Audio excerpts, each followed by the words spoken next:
Mheshimiwa Mwenyekiti,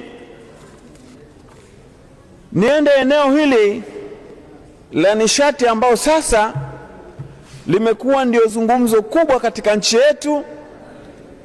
Tunahamasisha watu wetu kwa ajili ya kutumia gesi, na tumeona serikali imefanya jitihada kubwa, imegawa mitungi ya gesi na watu sasa hivi wameshakuwa nayo na wanaitumia na tayari wanaikubali kwamba hii kweli sasa ni huduma ambayo inafanya wasitumie tena kuni.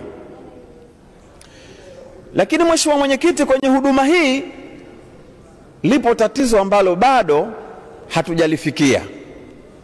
Kwa hiyo niombe sasa tuangalie namna ya kuboresha eneo hili ili likaleta ufanisi zaidi, kwa sababu mitungi ya gesi haionyeshi kwamba gesi yako iko kiasi kipi.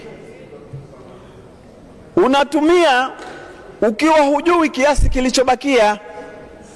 Sasa nilifikiria tuiboreshe sasa iwe kama mita ya umeme, kiasi cha kwamba ukawa unabaki unajua kwamba kilichobaki kiasi kipi.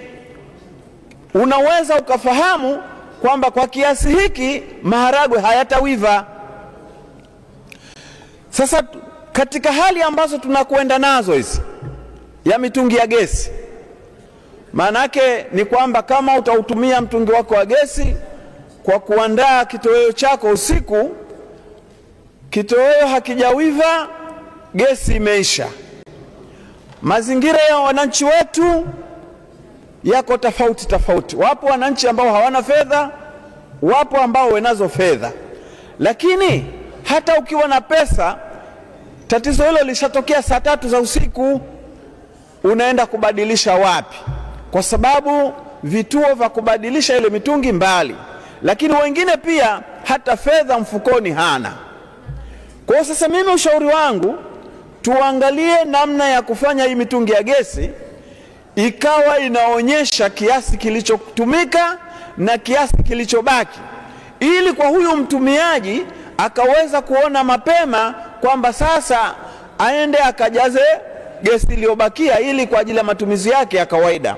Lakini mazingira haya ambayo yapo hivi sasa hayamfanyi akaona hiyo hali, bado itakuwa kama ni usumbufu.